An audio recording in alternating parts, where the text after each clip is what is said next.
Hi అండి, ఈరోజైతే నేను వసంత గారు మేడం అని చెప్పి ఒక ఎంఎస్సీ నర్సింగ్ చేసి ఓన్గా క్లినిక్ అయితే పెట్టుకొని ఉన్నారు. ఆ మేడంతో అయితే చిన్నపాటి ఇంటర్వ్యూ తీసుకుంటున్నాను. ఇప్పుడైతే మనం స్టార్ట్ చేద్దాం ఇంటర్వ్యూ అయితే. ఈ మేడం అయితే ఏ సపోర్ట్ లేకుండా తన సొంత కాళ్ళ మీద నిలబడి 10th వరకే వాళ్ళ పేరెంట్స్ అయితే చదివించారు. 10th తర్వాత ఏఎన్ఎం, డిప్లొమో, మళ్ళీ ఎంఎస్సీ నర్సింగ్ మేడం చదువుకుంటూ వాళ్ళ పాపను చదివించుకుంటూ ఓన్గా అయితే ప్రాక్టీస్ స్టార్ట్ చేసి ఇట్లా అయితే చిన్నగా మెల్లిమెల్లిగా ఎదుగుదల అయితే వచ్చింది. మేడం అయితే ఇప్పుడు మంచి పొజిషన్లో ఉన్నారు. వాళ్ళ అమ్మాయిని కూడా చదివించుకుంటూ ఆ మేడంతో అయితే మనము ఇప్పుడు చిన్నపాటి ఇంటర్వ్యూ తీసుకుంటున్నామండి. మీరు కూడా చూసేయండి, ఎక్కడ స్కిప్ చేయకండి. వీడియో అయితే చాలా ఇంట్రెస్టింగ్గా ఉంటుంది. హాయ్ మేడం, మీ పేరు మేడం? నా పేరు వసంత. ఎక్కడ ఉంటారు? నేను ఒంగోలు రామనగర్లో ఉంటాను. అసలు ఇది ఏమంటారు, ఆర్ఎంపీ డాక్టర్ అట్లాంటి క్లినిక్ అలాంటి హాస్పిటల్? యాక్చువల్లీ నేను అందరూ ఆర్ఎంపీలు అని అంటే యాక్చువల్లీ ఆర్ఎంపీలు కాదు, నేను ప్రైవేట్ ప్రాక్టీస్ అంటే నేను ఎడ్యుకేటెడ్. నేను ఎంఎస్సీ నర్సింగ్ చదివి సో జాబ్ కొంచెం ఆపర్చునిటీస్ అంటే నాకు కన్వీనియంట్గా ఉండదు, ఎందుకు వచ్చింది అన్న ఇదితోటి నేను మామూలుగా ప్రాక్టీస్ ఓన్గా. ఎన్ని ఇయర్స్ యూజ్ చేస్తున్నారు ఈ ప్రాక్టీస్? నేను ఓన్ ప్రాక్టీస్ అంటే మాత్రం దగ్గర అంటే ఇప్పుడు ఇక్కడ ప్రాక్టీస్ ప్రజెంట్ అయితే జాబ్ చేస్తూ జాబ్ క్విట్ చేసి వచ్చేసాను. జాబ్ అంతా కూడా అబ్రాడ్లో చేశాను. ఒక 8 years సౌదీ అరేబియాలో చేశాను. సో అక్కడి నుంచి వచ్చిన తర్వాత సరే మనం ఇంకో చోట జాబ్ చేస్తే కంపల్సరీ అక్కడ బాండింగ్ అలా ఉండిపోవాలి అన్న ఉద్దేశంతో నాకు కుదరదు. అందుకని ఇక్కడికి వచ్చి ఒక 3 years అయింది. ఎగ్జాక్ట్గా 2020లో ఇక్కడికి వచ్చాను ఇండియాకి. ఇక్కడ నుంచి 2020 నుంచి మీరు ఇక్కడ ఓన్గా ప్రాక్టీస్ పెట్టడం చేస్తాను. క్లినిక్ లాగా క్లినిక్ చేస్తాను. నేను షార్ట్ ఇంకా రీసెంట్గా చిన్న బిజినెస్ అంటే బొటిక్ అవుతుంది. బొటిక్ కూడా రన్ చేస్తాను. నా ప్రొఫెషనల్గా అంటే నేను నేర్చుకున్నది చదివింది మొత్తం కూడా మెడికలే కాబట్టి సో మెడికల్లో ఉండిపోయింది. ఎంఎస్సీ నర్సింగ్ చేశారు, బీఎస్సీ నర్సింగ్ అయిపోయినప్పటికీ ఎంఎస్సీ నర్సింగ్ చేశాను. చేసి అబ్రాడ్లో జాబ్ చేయడానికి వెళ్ళారు. బీఎస్సీ మీద అబ్రాడ్లో జాబ్ చేశాను. తర్వాత ఎంఎస్సీ చేశాను. ఎంఎస్సీ ఇక్కడ ఇండియాలో బెంగళూరు. బీఎస్సీ నర్సింగ్ కూడా బీఎస్సీ ఎంఎస్సీ రెండు కూడా బెంగళూరే రాజీవ్ గాంధీ యూనివర్సిటీలో గ్లోబల్ కాలేజ్ ఆఫ్ నర్సింగ్లో చేశాను. మ్యారేజ్ అయింది, ఒక పాప. మీ హస్బెండ్ ఏం చేస్తారు? మా హస్బెండ్ అంటే పర్సనల్గా కొన్ని అంటే యాక్చువల్లీ నేను విడోని. సో కొన్ని చనిపోయిన తర్వాత నేను ఈ ఫీల్డ్కి రావటం చేయటం ఇవన్నీ కూడా ఎప్పుడైనా కూడా మనకు ఒక ఉమెన్కి ఒక మెన్ అనే సపోర్ట్ ఉంటే ఎంత కష్టపడాల్సిన అవసరం లేదు. నాకు ఆ సపోర్ట్ ఏది లేదు కాబట్టి నాకు నేనుగా ఇవన్నీ ఫిక్స్ చేసుకుని చేస్తాను. బొటిక్ అండ్ బొటిక్లో వచ్చేసి నా ఫ్రెండ్ ఉంది, తను చేస్తూ ఉంటుంది. నాకు సపోర్ట్ చాలా బాగుంటుంది, తను చేస్తూ ఉంటుంది. నెక్స్ట్ అంటే వర్కర్స్ అందరూ వచ్చేసి కలకత్తా వాళ్ళు ఉంటారు, చేస్తూ ఉంటారు. మీరైతే ఇక్కడ క్లినిక్ ఎన్ని గంటల నుంచి ఎన్ని గంటల వరకు? మార్నింగ్ 7:30 నుంచి ఎగ్జాక్ట్ టైంకి మార్నింగ్ 7:30 నుంచి నైట్ 11 వరకైనా ఉంటాను. అండ్ ద సేమ్ టైం నాకేంటంటే ఇది నాకు ప్యాషన్.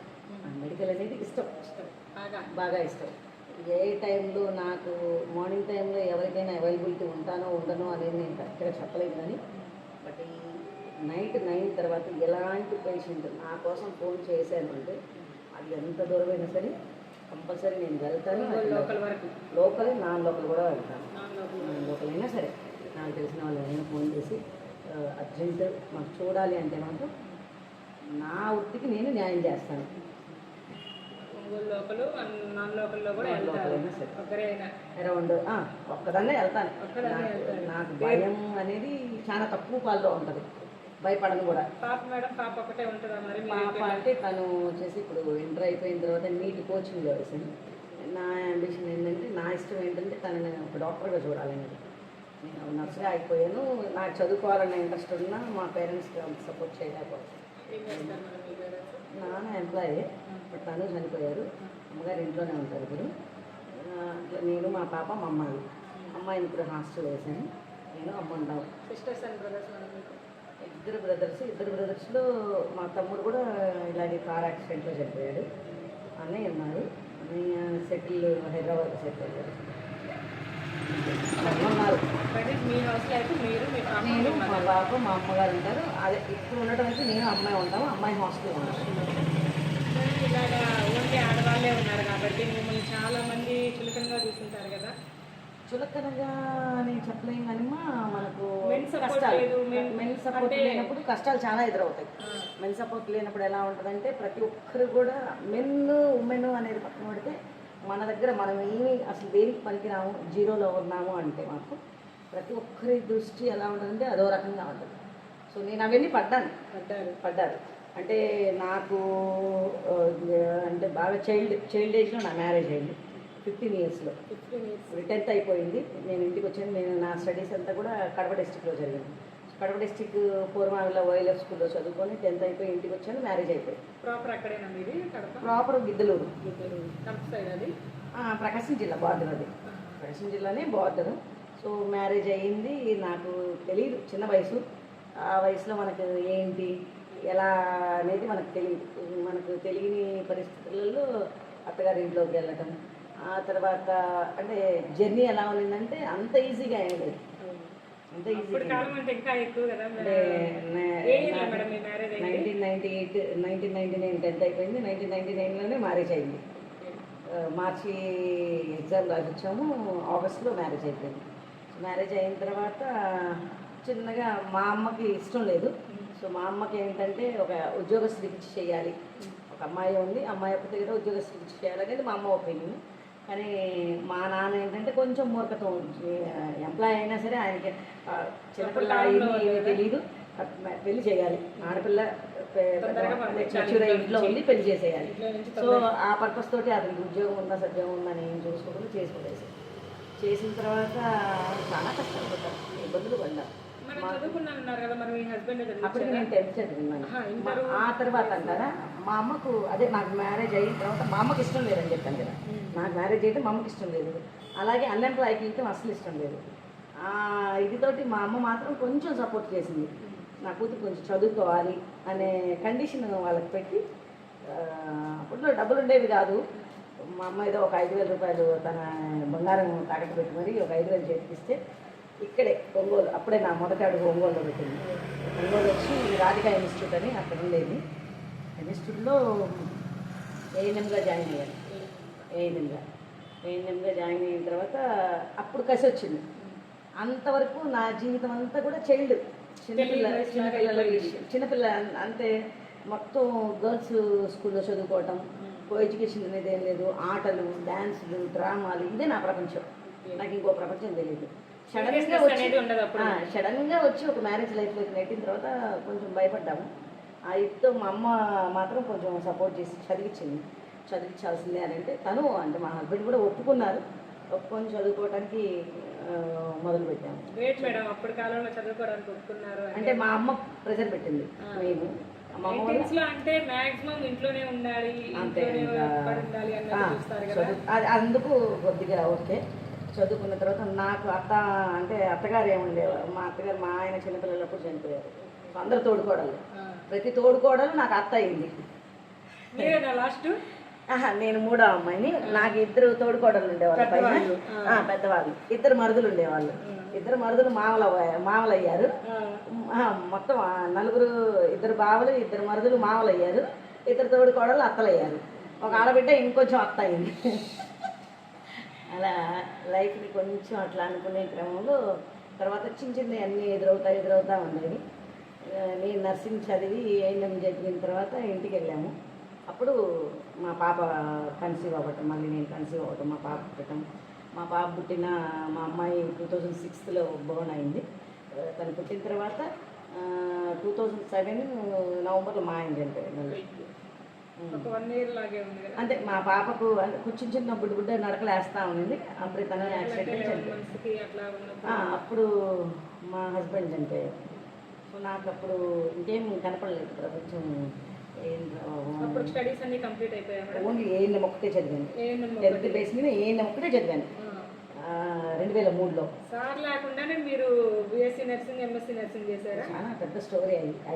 అవి వింటే అంటే నాకు అప్పుడప్పుడు తలుచుకున్నా నాకే ఇంత కష్టపడ్డామా అనేది అనిపిస్తూనే, లైఫ్లో ఇంత చూసాము, ఇన్ని చేసాము, నన్ను ఇన్స్పిరేషన్గా చూసుకునే వాళ్ళు ఉన్నారు, నన్ను ఇంకో రకంగా చులకన మాట్లాడే వాళ్ళు ఉన్నారు. ఈరోజు సటన్ ఈ టయానికి మాత్రం ప్రతి ఒక్కళ్ళు ఓకే వసంత అంటే తను తను ఎవరి సపోర్ట్ లేకుండా పైకి వచ్చింది, ఎవరిని పట్టించుకోలేదు, ఏం చేయలేదు అని ఇది ఒకటి ఉంటుంది.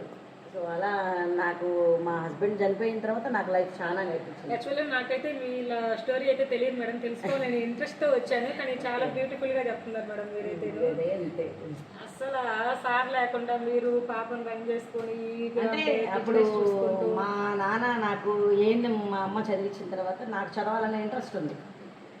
సో ఏఎన్ఎం మీద నాకు జాబ్ వస్తే మా హస్బెండ్ వద్దన్నారు, రిజెక్ట్ చేశారు. గవర్నమెంట్ జాబ్ వచ్చింది, వస్తే వద్దన్నారు. ఇప్పుడు ఏంటి ఆ గవర్నమెంట్ జాబ్ ల్యాక్స్లో ఉండేది, కానీ నాకు ఆ తర్వాత ఎందుకో మనకు తెలీదు, ఆ టైంలో నాకు అలాగే ఉంది. సరే వద్దన్నాడు కదా అని నేను మానేశాను. మా పాప పుట్టడం, తనతోటి కొంచెం కాలం గడిచిపోయిన తర్వాత 1 సంవత్సరం అయిన తర్వాత మా హస్బెండ్ చనిపోతే మళ్ళీ వెనక్కి తిరిగి చూసుకుంటే నేను ఎక్కడున్నాను రా బాబు అంటే మొత్తం నా ముందు శూన్యమే కనబడుతుంది, నా వెనక శూన్యమే కనబడుతుంది. అంటే ఇంట్లో మగవాళ్ళు తోడు లేనప్పుడు ఎవరైనా అంతే అనిపిస్తుంది. అంటే మా నాన్న ఉన్నారు కానీ మా నాన్న ఏంటంటే తనొక ప్రపంచం. మాకు ఫుడ్ మాత్రమే ఇచ్చాడు, ఏదో చూశాడు కానీ అంటే ఇవన్నీ బర్డన్స్ ఉంటాయి, చూడాలి, ఆడపిల్లల్ని కొంచెం జాగ్రత్తగా చూడాలనేది మా నాన్నకి పెద్ద అనిపించలేదు. ఆ తర్వాత ఇక్కడే ఒంగోలులో అలా మా హస్బెండ్ చనిపోయిన తర్వాత ఏమీ తెలియని పరిస్థితి, ఏమీ తెలియక ఏం చేయాలి, నేను ఇలాగే ఉంటే కష్టం. కరెక్ట్గా ఎగ్జాక్ట్గా ఆ టైం మా హస్బెండ్ చనిపోయే టైంకి నా వయసు 20 సంవత్సరాలు, 19 కంప్లీట్ అయ్యి 20 వచ్చింది. చాలా కష్టపడుతుంటాం 20స్లో ఇంకా నాకు మా పాప ఒకటే కనపడుతుంది కళ్ళ ముందు.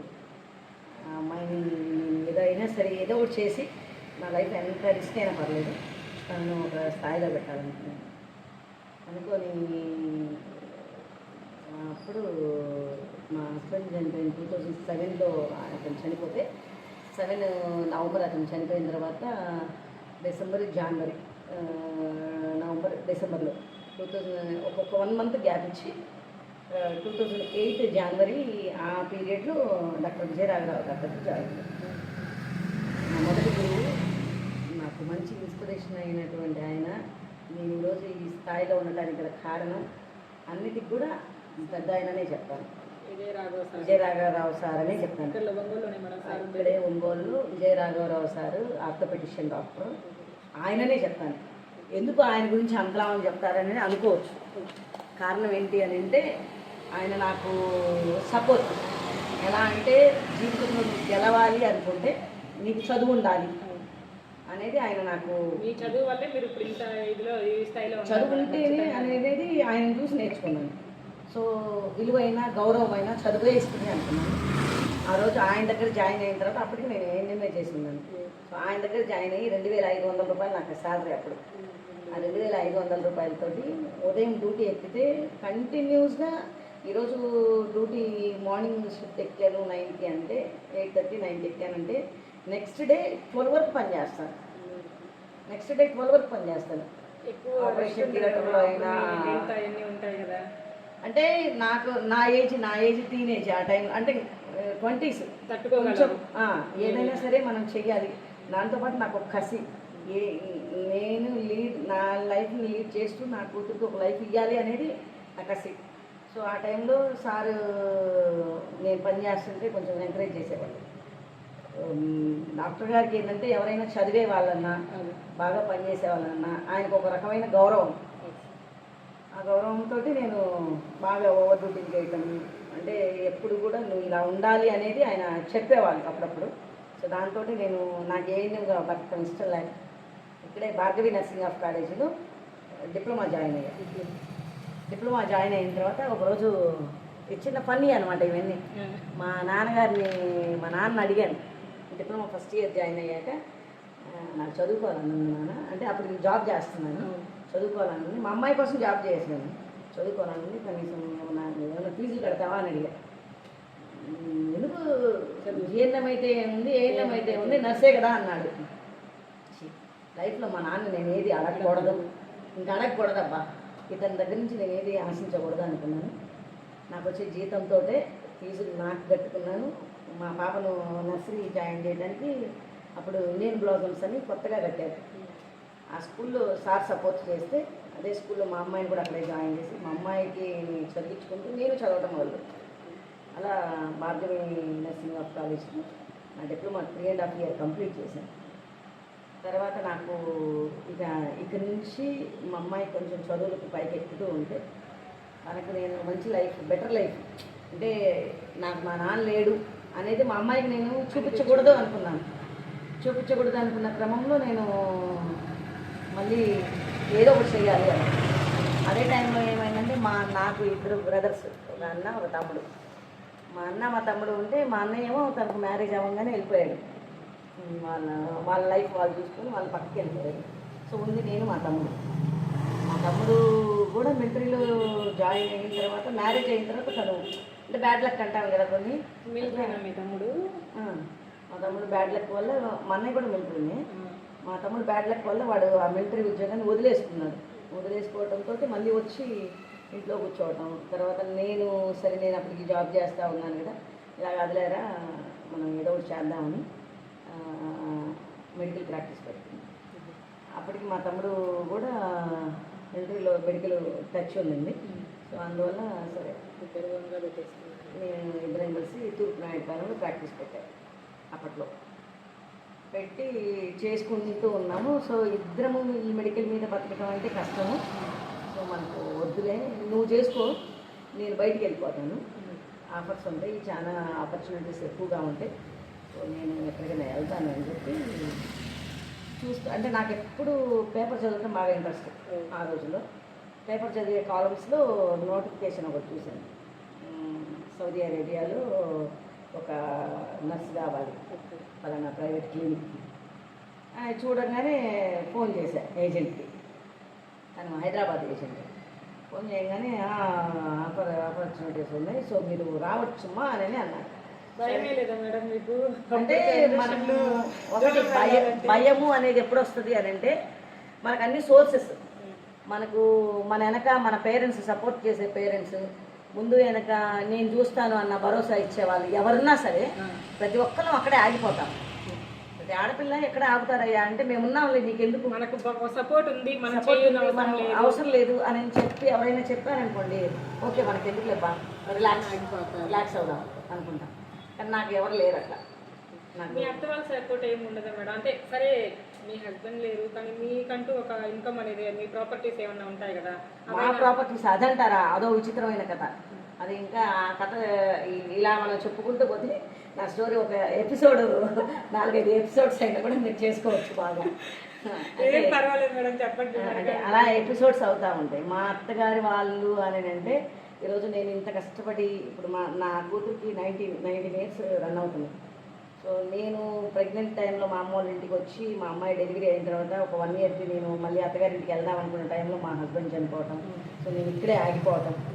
నాకు అత్తగారింటికి వెళ్తే మళ్ళీ అంటే ఒక ఆడపిల్ల పెళ్ళి అయిన తర్వాత అత్తగారింట్లో ఉండాలి ఎప్పుడు అంటే అత్త మామల సపోర్ట్ ఉన్నప్పుడు. అలా కాకుండా మరుదులు లేదా తోడుకోడళ్ళు లేదా బావలు ఉన్న సిచ్యువేషన్లో మనం అక్కడ ఉండటం కరెక్ట్ కాదనేది నా ఒపీనియన్. వాళ్ళ సపోర్ట్ ఎప్పుడు కూడా ఉండరు. అవన్నీ అబద్ధాలు మాట్లాడుకోవడానికి పనికొస్తాయి. అబద్ధాలుగా మనం మాట్లాడుకోవాలంటే అవి ఉంటాము, అది చేస్తాం, ఇది చేస్తాం ఉంటారు. అవన్నీ కూడా చెయ్యరు, కుదరవు. మాకు ఈరోజు కూడా మా అత్తగారింటి దగ్గర ఏంటంటే నాకు ఒక ఇల్లు ఉంది, మా ఆయన తరపు నుంచి వచ్చిన ఇల్లు ఉంది. ప్రతి ఒక్కళ్ళు నువ్వు ఇల్లు ఇస్తే మేము ఫ్రీగా తీసుకుంటామని అంటారు తప్పితే ఈ అమ్మాయి ఇంత కష్టపడి పని చేసుకొని ఎంతో కొంత అమౌంట్ ఇద్దాం అనేది ఉండదు. ఆ ఇల్లు మాకు అమ్మండి, డబ్బులు ఇస్తామని ఫ్రీగా ఇచ్చి తీసుకుంటాం. మీకు ఏదైనా సావులు బ్రతుకులు వస్తే మేము చూస్తాం అంటున్నారు కానీ మీకు ఇదిగోమ్మా నువ్వు తీసుకో, ఈ రోజు రూపాయి మనకి అప్పుడేం చూస్తారు మేడం? అది అంటే నా జీవితంలో ఇలాంటి వాళ్ళు ఎదురవుతున్నారు కానీ ఇప్పుడు నేను మీకు ఉన్నాను అనేవాళ్ళు చాలా తక్కువ మంది ఉన్నారు. మన కష్టకాలంలో లేనప్పుడు మనం చచ్చిపోయిన పడికి చూస్తే ఎంత చూడకుంటారు, ఎట్టయినా కలిసిపోతాం భూమిలో. ప్రపంచంలో అదే నడుస్తున్నాము. మీకు తెలిసినా తెలియకపోయినా 70% ఆఫ్ ద పీపుల్ అలాగే ఉన్నారు. అప్పుడు ఆర్భాటాలు చేసి భోజనాలు పెట్టి మనల్ని ఏదో పూలతో బయటకు పంపించేది ఎవరు చూడరు, మనకు అనుభవించు మేడం. ప్రజెంట్ మనకు కావాల్సింది ఇప్పుడు ఇచ్చేస్తే మనలో ఏదైనా కొంచెం బాగా బతుకుతాం, కానీ అప్పుడప్పుడే ఇచ్చేది ఎందుకు? ఏమి వాళ్ళు అనుకోవాలి కదా, వాళ్ళు అనుకోవాలి కదా. మీరేం అడగలేదా గట్టిగా నా ప్రాపర్టీ అని చెప్పి? నేను ఇప్పుడు ఈ మధ్య కాలంలో మాత్రమే రేజ్ అయ్యాను. ఈ మధ్యగా అంటే రేజ్ అవ్వటం కూడా అట్లే నేనేమి వెళ్ళి వాళ్ళతో గొడవలు పట్టడం అవన్నీ లేదు. నా ప్రాపర్టీ ఏదైతే ఉందో మా పాపకు కావాలి అంతే, నాకు అవసరం లేదు.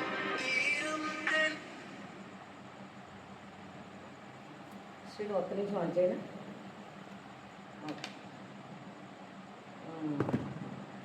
నా ప్రాపర్టీ ఏదైతే ఉందో ఏదైనా ఫంక్షన్లకు అట్లయినా పిలవడం ఏమి ఉండదు మిమ్మల్ని మీ అత్త వాళ్ళ సైడ్ నుంచి?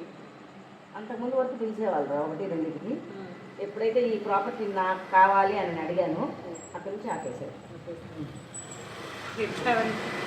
అక్కడి నుంచి పిలవటం మానేశారు. మనం కూడా పెద్ద ఏముంది లేక ఫంక్షన్లో పోయే టైము లేదు, నాకు పోరాటమే సరిపోతుంది, జీవితంతో యుద్ధం చేయడమే సరిపోతుంది. ఎప్పుడైనా అనిపించుద్దా మేడం ఇంకా చాలు నేను చేయలేను అని చెప్పి ఎప్పుడైనా అనిపించిందా? ఇంతవరకు ఎప్పుడు అనిపించలేదు. ఇంకా ఒక 10 సంవత్సరాలు పోరాడాలి. ఒక 10 సంవత్సరాలకు మా అమ్మాయి సెటిల్ అవ్వాలి, తనకు ఏదన్నా మంచి మ్యాచ్ అంటే తన ముందు స్టడీస్లో కంప్లీట్ అవ్వాలి, ఆ తర్వాత తనకు ఒక లైఫ్ ఇవ్వాలి, ఆ తర్వాత నేను రిలాక్స్ అవ్వాలి. అదే అంటే చిన్న వయసు అప్పటి నుంచే మ్యారేజ్ అయిందన్నారు కదా, అప్పటి నుంచి మీరు ఎన్నో ఒడిదుడుకులు చూస్తుంటారు, ఇంకా చాలు నేను చేయలేను అని అనిపించింది కదా ఏదో ఒక టైంలో? ఎప్పుడు అనిపించింది కదా అని అంటే ఎప్పుడన్నా ఫర్ ఎగ్జాంపుల్ నాకు ఎప్పుడన్నా బాగలేక లేదు, నాకు చిన్న అంటే రీసెంట్గా నాకేంటంటే ఈ బైక్ మీద ట్రావెల్ చేసే క్రమంలో నాకు యాక్సిడెంట్లు అవ్వటం ఇలాంటివి జరుగుతుంటాయి. అలా జరిగినప్పుడు ఒక్కదాన్నే ఉంటాం కదా, అప్పుడు అనుకుంటాం ఏం జీవితంలో బాబు. అసలు మీ చిన్న పాప నుంచి మీరు స్టడీస్ చదువుకుంటూ అమ్మాయిని చదివించారంటే ఇంట్లో ఎవరెవరు పాపను పట్టుకునేదానికి అట్లా ఉండాలి కదా సపోర్ట్. అప్పట్లో మా అమ్మ మా నాన్నే ఉన్నారమ్మా. అప్పట్లో అంటే మా అమ్మ మా నాన్న వాళ్ళు మాత్రం నాకు ఫినాన్షియల్గా లేకపోతే ఆస్తుల పరంగా నాకేమి ఇవ్వలేదు, కానీ మా పాపను పట్టుకునే సపోర్ట్ మాత్రం మా అమ్మ మా నాన్నే ఇచ్చారు. ఇంకా మిగతా వాళ్ళు మనకు ఎవరు కూడా ఏం లేదు. అట్లా అదైనా కావాలి కదా మేడం. ఇప్పుడైనా సరే నేను ఇలా చేసుకుంటున్నానంటే మా అమ్మ ఉంది కొద్దిగా. ఎవరైనా ఇంటికి వస్తే పిల్లల్ని చూసుకోవడం అట్లా అంటే ఉంది ఒక పాప. ఆమె కూడా ఇప్పుడు దగ్గర ఈ లాస్ట్ ఫ్యూ ఇయర్స్గా అంటే 4 years నుంచి తను హాస్టల్లో ఉండటమే, ఇంటి దగ్గర ఉండటం తక్కువ. సరే మేడం, ఈ లైఫ్ స్టోరీ అయితే ఇంత. ఇంకా ఇప్పుడైతే ప్రజెంట్ బాగున్నారా మీరు? ఇప్పుడా నేను ఎప్పుడు బాగుంటానమ్మా, ఎప్పుడు బాగుంటాను. నాకు కష్టాలు వచ్చినా బాగుంటాను, కన్నీళ్ళు వచ్చినా బాగుంటాను, ఏది వచ్చినా సరే నేను బాగానే ఉంటాను. ఈ డ్రెస్ సెన్స్ గురించి ఎప్పుడైనా ఎవరైనా ఏమన్నా అన్నప్పుడు మీరు బాగా యాక్చువల్లీ డ్రెస్ సెన్స్ గురించి మాట్లాడే వాళ్ళ అడుగుతారు. సో నా విషయం నాకేంటంటే డ్రెస్ అనేది కవరింగ్ మాత్రమే, అది దేంతో కవర్ చేస్తే ఏముందబ్బా. డ్రెస్ అయితే ఏమైంది? ఇప్పుడు నేను అపీరియన్స్గా కనపడి ఎవరికో అట్రాక్టివ్గా కనపడటానికి నాకు అవసరం లేదు. సో నా డ్రెస్ సెన్స్ అనేది నాకు సంబంధించింది, ఇంకొకరి కోసం కనపడాలి అనుకునే డ్రెస్ అయితే కాదు కదా. అంటారు కదా అప్పుడు ఏదైనా బాధ అనిపించుద్ది, పైకి అనుకోకుండా లోపలైనా బాధపడుతూ ఉంటారు కదా కొందరు. యాక్చువల్లీ నేను చాలా తక్కువ వీటికి ఏదైనా ఫంక్షన్స్కి ఇలాంటి వాటికి చాలా తక్కువ అటెండ్ అవుతాను. నన్ను ప్రేమగా అభిమానించే వాళ్ళకి మాత్రమే సరే వస్తానని చెప్తే వెళ్తాను తప్పితే మిగతా ఏమైనా సరే రిజెక్ట్ చేస్తాను. అప్పుడు మళ్ళీ మనకి ఇంట్లో ఏదైనా ఫంక్షన్స్ చేసుకుంటే పిలిచిన వాళ్ళందరూ వస్తారా? మీరు పిలిచిన వాళ్ళందరూ? ఇంతవరకు నాకు ఆ సిచ్యువేషన్ రాలేదు. పాపకి అంటే ఊరి దగ్గరే చేశాను ఫంక్షన్, ఓన్లీ ఫంక్షన్. అప్పుడు ఏంటంటే మామూలుగా అందరిని పిలిచింది ఏం లేదు, కొంతమంది వరకే పిలిచాము, ఇంట్లో వాళ్ళ వర్క్ చేశాను అంతే. ఇంకా మెడికల్ ఫీల్డ్లోకి వస్తే మీరు ఏమేమి డిసీజెస్ చూస్తారు మేడం ఇక్కడ? అంటే చెప్పాను కదమ్మా, నా క్వాలిఫికేషన్ అయితే MSc నర్సింగ్.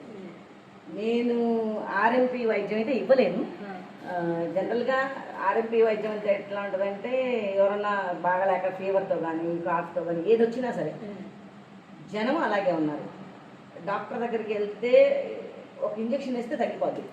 ఇప్పుడు నాకు ఇక్కడ కూడా దగ్గర ఇప్పుడు నేను ఫిబ్రవరిలో నేను ఇక్కడ పెడితే నేను కిక్ అవడానికి దగ్గర టైం పడుతుంది. ఎందుకు టైం పడుతుందంటే ఆ దగ్గరికి పోతే సూదయ్యేది, సూదులేదు. నేను కూడా మా పిల్లల్ని 3 సార్లు తీసుకొచ్చాను. ఇంజెక్షన్ వేయరు అనేది అందరికీ నచ్చదు. నాకైతే ఇంజక్షన్ వేయకపోవడమే మంచిది అంటే అనిపిస్తుంది. వచ్చిన ప్రతి ఒక్కరికి నేను చూసి అంటే ఇప్పుడు జ్వరం ఉందమ్మా, జ్వరం అనేది కామన్ అది. సంవత్సరానికి ఒకసారి నీకు జ్వరం రావాలి. నీకు జ్వరం వస్తేనే నీ క్యాపబిలిటీ అంటే నీ ఇమ్యూనిటీ సిస్టమ్ ఎంతవరకు పనిచేస్తుంది అనేది మనకు తెలుస్తుంది. రెసిస్టెంట్ పవర్ వల్ల మన రెసిస్టెన్సీ పవర్ ఎంత ఉంటుంది అనేది మనకు తెలుస్తుంది. నీకు ఇవన్నీ తెలియాలి అంటే ఏం చేయాలి?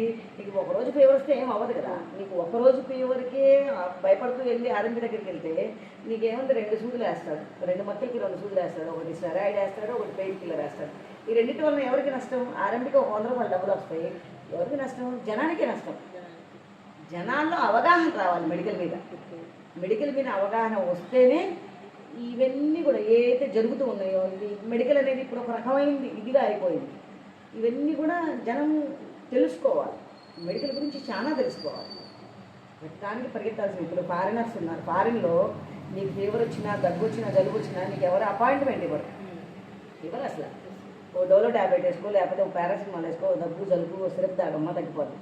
అంతకు మించిన డిసీజులు వస్తే లేదు, అది కూడా తగ్గట్లేదు, ఇంకేదన్నా ఉంది, 2 రోజుల తర్వాత కాంప్లికేషన్ ఎక్కువగా ఉందంటే అప్పుడు అడ్మిషన్ రాసుకుంటారు. అంతకుముందు ఎవ్వరు వచ్చే రోజే ఏం చేయరు కదా. మేమైతే చెయ్యము. ఇక్కడ ఏంటంటే ఈ సిస్టమ్ వేరు. ఇక్కడ వీళ్ళకు ఒక పేషెంట్ రాగానే ఒక 5,000 బ్లడ్ టెస్టులు రాయాలి, లేదా ఒక 2,000 బ్లడ్ టెస్టులు రాయాలి, ఒక 2,000 మందులు ఇవ్వాలి, ఒక 500 రూపాయలు సెలైన్లు పెట్టాలి. ఇవన్నీ కడితేనే డాక్టర్, లేకపోతే డాక్టర్ మంచిగా చూసినట్టు వాళ్ళు. మేమేముంది, వచ్చిన వాళ్ళకి ఒక 50 రూపాయలలో ట్యాబ్లెట్లు ఇచ్చి ఏం కాదు పో, తగ్గిపోయింది పో, ఏమవుతుంది అని అంటే వాళ్ళు అసలు డాక్టర్లు కాదు. మీరు మామూలుగా ఏమేమి చూస్తారు మేడం, ఒకసారి చెప్పరా? నేను అన్నీ చూస్తాను. యాక్చువల్లీ మాకు అదే నేను చెప్పాను, నాకు మాకు నర్సింగ్లో ఏంటంటే మాకు ఇది వచ్చు ఇది రాదు అనేది ఉండదు, ప్రతిదీ చెయ్యాలి. దట్టు నేను ఏంటంటే అబ్రాడ్లో చేయడం వల్ల నాకు అన్నీ, నేను ఫిజియోథెరపీ దగ్గర నుంచి ప్రతిదీ నేను చేస్తాను. ఫిజియోథెరపీలు, షుగర్ పేషెంట్లు డ్రెస్సింగ్స్, తర్వాత బెడ్ రిడన్ పేషెంట్లకు మాకు పర్టికులర్గా ఏంటంటే హోమ్ కేర్ సర్వీస్ ఇస్తాము. ఇవన్నీ కూడా హోమ్ సర్వీస్కి వెళ్తారు కదా మేడం, అక్కడ ఎలా అంటే ఇక్కడ చూసినట్లే ఉంటుందా? అక్కడ కూడా హోమ్ కేర్ అంటే పెరాలసిస్ వచ్చి బెడ్ మీద ఉన్న వాళ్ళకు డైపర్ చేంజ్ చేయటం, యూరిన్కి చేంజ్ చేయటం, లేదా క్యాథెటరైజేషన్ చేయటం, ఇవన్నీ కూడా చేసేస్తుంటాను. మీ దగ్గరకు వస్తారు కదా చాలా ఇదిగా, అంటే కొన్ని పుండ్లు గాయాలు అంటారు కదా, చీము గారడం, రక్తం వస్తాం, ఇవన్నీ కూడా వాటిని చూసి ఎలా ఫీల్ అవుతారు మీరు? అంటే కొందరు విసుక్కుంటూ ఉంటారు కదా. నాకు నా ప్రొఫెషన్ అంటే ఇష్టం అంతే.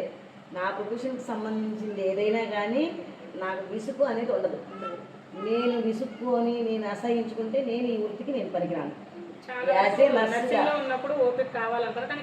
కానీ ఇక్కడ నర్సింగ్ ఎవరైనా సరే అమ్మా, ప్రాపర్గా నర్సింగ్ చదివిన వాళ్ళు ఎవరైనా సరే, నేను ఏ నర్సుకైనా నేను చెప్పేది ఏంటంటే, నర్సింగ్ చదివిన ఏ నర్సుకైనా నేను ఇది చేస్తాను ఇది చేయను, నాకు యూరిన్ అంటే అసహ్యం, మోషన్ అంటే అసహ్యం అనేది ఉండకూడదు. అలా ఉంటే వాళ్ళు నర్సు వృత్తికి పనికిరాదు. షుగర్, బీపీ అన్నీ చూస్తాను. బ్లడ్ టెస్ట్లు అవి కూడా, బ్లడ్ టెస్ట్లు అన్నీ కూడా చేపిస్తాము, చూస్తాము.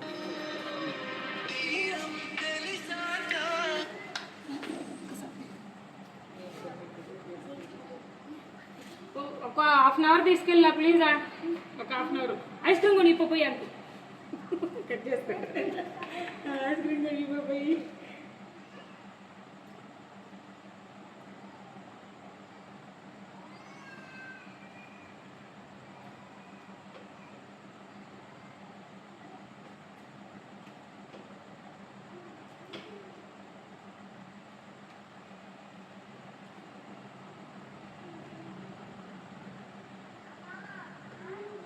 మామూలుగా మీ దగ్గర ఎవరైనా వస్తే నేర్పిస్తారా మేడం ఇప్పుడు కోర్స్ని? జస్ట్ ఏదైనా చిన్న క్లినిక్గా పెట్టుకోవడానికి ఎవరైనా క్లినిక్గా పెట్టుకోవడానికి అయితే మాత్రం అట్లా నేర్పించేది ఏమి ఉండదు. ఎవరైనా సరే క్లినిక్ పెట్టుకోవాలంటే వాళ్ళ దగ్గర అర్హత ఉంటేనే పెట్టుకోమని చెప్తాను. అర్హత లేకుండా ఏదో వెళ్ళాము, ఒక ఆరోగ్య దగ్గర 4 రోజులు ప్రాక్టీస్ చేసాము, 2 సూదులు వేయటం వచ్చింది, నేను పోయి ప్రాక్టీస్ పెడతాను అంటే మాత్రం నేనైతే యాక్సెప్ట్ చేయను. మామూలుగా ఇప్పుడు ఆర్ఎంపీ దగ్గర చేస్తుంటారు కదా, ఆర్ఎంపీ లాగా వాళ్ళ క్వాలిఫికేషన్ ఉంటారా? వాళ్ళకంటూ ఏ క్వాలిఫికేషన్ ఉండదు, 0 క్వాలిఫికేషన్. మామూలుగా అసలు రూల్ ప్రకారం అయితే ఆర్ఎంపీ అనేది ఏంటి అంటే, నువ్వు ఫస్ట్ ఎయిడ్ మాత్రమే ఇవ్వాలి. ఎవరైనా నీ దగ్గరికి వచ్చి అంటే సడన్గా జ్వరం వచ్చింది, లేకపోతే పడిపోయాడు, దెబ్బలు తగిలి దానికి సంబంధించి నువ్వు కట్టాలి, లేదా జ్వరం వచ్చిందంటే ఒక ట్యాబ్లెట్ రాసే అర్హత కూడా ఆర్ఎంపీకి లేదు లేదు. లేదు అసలు. కానీ ఇక్కడ ఏంటంటే వాళ్ళ ఇష్టం, ఏదైనా చేసేస్తున్నారు. ఏదైనా చేస్తారు వాళ్ళు. ఒంగోలు భాస్కర్ రావు సార్ అని తెలుసా మేడం మీకు? తెలుసమ్మా. తెలుసా? ఆ సార్ వాళ్ళు ఏం చేసి పెట్టున్నారు మేడం? నేర్చుకోలేదమ్మా. నేర్చుకోవాలి. వాళ్ళందరూ కూడా ఎడ్యుకేషన్ ఏం లేదు. ఎడ్యుకేషన్ ఏమి ఉండదు వాళ్ళకి. ఇంకొక డాక్టర్ దగ్గర ఒక సంవత్సరమో 2 ఏళ్ళో 3 ఏళ్ళో పని చేస్తారు. అంటే గుడ్డి గుర్తు. ఇప్పుడు మనం ఏమంటారు, వడ్రంగి పని అంటారు చూసారు, వడ్రంగి పని చేస్తారు, చెక్క పని చేస్తారు. సార్ దగ్గర నేను ఒకసారి వెళ్ళున్నాను మేడం, మా పిల్లల్ని తీసుకుని. అప్పుడు పెద్ద పెద్ద గాయాలు కూడా వచ్చున్నారు, అంటే కట్లు కట్టడము. అంటే పబ్లిక్ కదా, పబ్లిక్ అవేర్నెస్ అనేది మెయిన్ ఇంపార్టెంట్. ఇప్పుడు మనము వెళ్తున్నామమ్మా, మనకు ₹1 ఖర్చు అవుతుంది. నువ్వు స్పెషలైజేషన్ డాక్టర్ దగ్గరికి వెళ్ళేటప్పుడు ఖర్చు కాకుండా ఉండదు. వాళ్ళు లక్షలు పెట్టి చదువుకొని వస్తారు. అయితే ఎంబీబీఎస్ డాక్టర్ అవ్వాలంటే అంత ఈజీ కాదు. ఎంబీబీఎస్ చదవడం అంటే అంత ఈజీ కాదు. ఎందుకంటే నేను మా పాపను చూస్తున్నాను ఇప్పుడు, తను ఎంత స్ట్రగుల్ అవుతుంది. సీట్ రావాలంటే అసలు నీట్ ఎగ్జామ్ కోసం ఎంత కష్టపడుతున్నారు అనేది నేను చూస్తున్నాను. మరి అంత కష్టపడి వాళ్ళు ఎంబీబీఎస్ సీట్ తెచ్చుకొని దాంట్లో నలిగి ఇవన్నీ చేసిన వాళ్ళు ఆర్ఎంపీల కన్నా తక్కువగా ఉంటున్నారు. కారణం ఏంటి అని అంటే, బాగా ఎంబీబీఎస్ చదివి వచ్చిన వాళ్ళకు వైద్యం విలువ తెలుసు, ఏం వేయాలి ఏం వేయకూడదు. కానీ అదే ఆర్ఎంపీకి చూసి నేర్చుకొని వస్తాడు. వాడి ఇష్టం, అతని ఇష్టం. నేర్చుకున్న దాంట్లో ఏదైతే తెలుసుంటుందో దాని వరకే చేయగలరు, దాని వరకే చేస్తాడు కూడా, దాని వరకే చేస్తాడు, దాన్నే చూసుకుంటాడు, దాన్ని ఒకటి పెంచుకుంటూ వెళ్తాడు. పర్టికులర్గా తనకంటే ఏమి తెలియదు. ఈ జనరిక్ మెడిసిన్స్కి నార్మల్ కంపెనీ మెడిసిన్స్కి డిఫరెన్స్ అనేది మీ ఒపీనియన్ ఏంటి మేడం? మామూలుగా అయితే జనరిక్ కంపెనీ మెడిసిన్ అనేది ఏదైనా ఒకటే. జనరిక్ అయినా సరే, కంపెనీ అయినా సరే. కంపెనీకి వచ్చేసరికి అందరూ పెట్టుకునే స్థాయి కాదు. అదే మెడిసిన్ జనరిక్లో ఉన్నప్పుడు వాడుకోవచ్చు. కాకపోతే క్వాలిటీ పరంగా, ఏదైనా మెడికేషన్ పరంగా కొద్దిగా తేడాలు ఉంటాయి తప్పితే పని చేసే తీరు మాత్రం అంతా ఒకటే. ఈ మధ్య ఒకటి విన్నారా మేడం మీరు? అపోలో ఫార్మసీ వాళ్ళు మెడిసిన్ స్టిప్ ఉంటుంది కదా, ఒక స్టిప్, దానిపైన ₹49 ఉంటే, ₹149 ఉంటే వాళ్ళు ₹151 ఛార్జ్ చేశారంట. అంటే జిఎస్టీలో ఏం చేస్తారు? ఏం లేదు, సిస్టమ్ బిల్ అలా వచ్చేసింది అని చెప్పారంట. అంటే మేబీ అది ఇంకా మనకు తెలియదు. ఇప్పుడు ఏంటంటే, తెలిసినంతవరకు నేను చెప్పగలుగుతాను. తెలియని వాటిని అని అంటే, సిస్టమ్ అలా వచ్చింది అని అంటే మేబీ కొత్త. ఇప్పుడు ఈరోజు వచ్చిన దాని ప్రైస్, ఇప్పుడు బంగారం ఉందమ్మా, ఈరోజు గ్రాము ఒక 10,000 వేసుకున్నాం, రేపటికి వెళ్ళేసరికి 9,000 పడిపోద్ది. స్టిఫ్ పైన 149 ఉందన్న. సిస్టంలో ఎంటర్ చేసినది ఇంకొక దాని మీద ఉండొచ్చు కదా, అప్పుడు అదే ఇవ్వాలి కదా వాళ్ళు చూసి అదే ఇవ్వచ్చు కదా. ఇలాంటి చిన్నవి పట్టుకునే బదులు పెద్దవి పట్టుకోవచ్చు కదా అంటుంది. అవి పెట్టుకుంటే మళ్ళీ వాళ్ళు మారిపోద్దిగా, జోలికి వెళ్ళలేరుగా ఎవరు. ఇలాంటి మెడిసిన్స్ ఇవన్నీ కూడా అవన్నీ పెద్ద కాదు. కానీ మనం ఎవరిని ఎంకరేజ్ చేయాలి, ఎవరిని చేయకూడదు, మనం ఎక్కడ చూపించుకోవాలి, ఎక్కడ చూపించుకోకూడదు, ఇలాంటి మెయిన్ ఇంపార్టెంట్. మీరు హోమ్ సర్వీసెస్కి వెళ్తే ఎంత చార్జ్ చేస్తారు మేడం మామూలుగా? నేను నా జీవితంలో ఇంతమటికి హోమ్ కేర్ అని అంటే ఎవరైనా పిలిచి ఇంజక్షన్ వేయాలిమ్మా అని అడిగితే మాత్రం ఇంజక్షన్ కోసం వెళ్తే వాళ్ళకి ఆప్షన్ ఇస్తాను, మీరు అంత ఇవ్వాలనుకుంటే అంత ఇవ్వండి అని. అంటే మెడిసిన్ రేట్ వరకు మీరు చెప్తారు, మీకు సర్వీస్ ఛార్జ్ ఇవ్వాలి అనుకుంటే ఇవ్వండి, లేకపోతే అది కూడా అవసరం లేదు. ఇప్పుడు ఈ మధ్య బాగా డెవలప్ అవుతుంది ఇక్కడ క్లినిక్ అందరూ వస్తుంది. అదేనమ్మా, ఇక్కడ ఏంటి అని అంటే, ఇక్కడ అందరూ కూడా పాపం అంటే మిడిల్ క్లాస్ వాళ్ళు, మధ్యతరగతి వాళ్ళు, వీళ్ళందరూ కూడా మధ్యతరగతి, బిలో మధ్యతరగతి వాళ్ళు, ఇలాంటి వాళ్ళందరికీ ఏంటంటే పొద్దున్నే పాపం పనులకు వెళ్తారు. పనులకు వెళ్ళి సాయంత్రం వచ్చే టయానికి ఏమవుతుంది, కాళ్ళు నొప్పులు, చేతుల నొప్పులు, ఆ నొప్పులు, ఈ నొప్పులు. బాగా పుష్టిగా తిని పడుకుంటే నొప్పులు తగ్గిపోతాయి. సరైన నిద్ర ఉండి, సరైన తిండి ఉంటే నొప్పులు తగ్గుతాయి.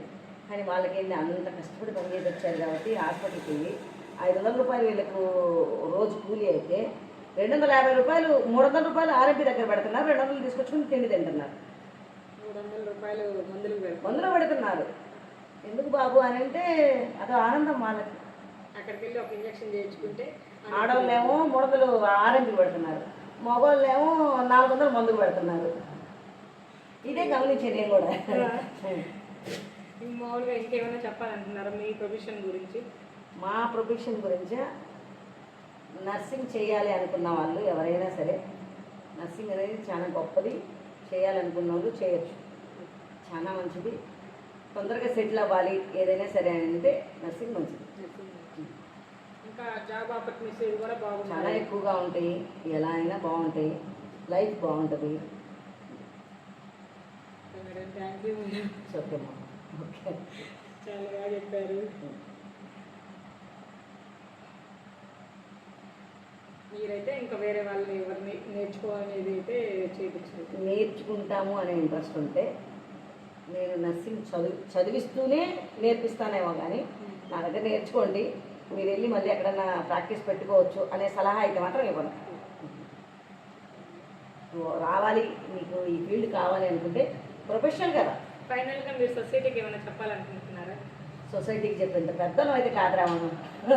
పర్వాలేదు మేడం, మనకు తెలిసింది అంటే మీరు సొసైటీ అప్పటి నుంచి అంటే ఓన్గా మీరు ఒక్కరే, హస్బెండ్ లేకుండా, మెయిన్ పవర్ లేకుండా, మీ బ్యాక్ సపోర్ట్ ఏం లేకుండా కూడా మీకంటూ మీరు సొంతంగా ఎదుగుతూ వచ్చారు కదా ఎంత దూరం. కష్టపడండి.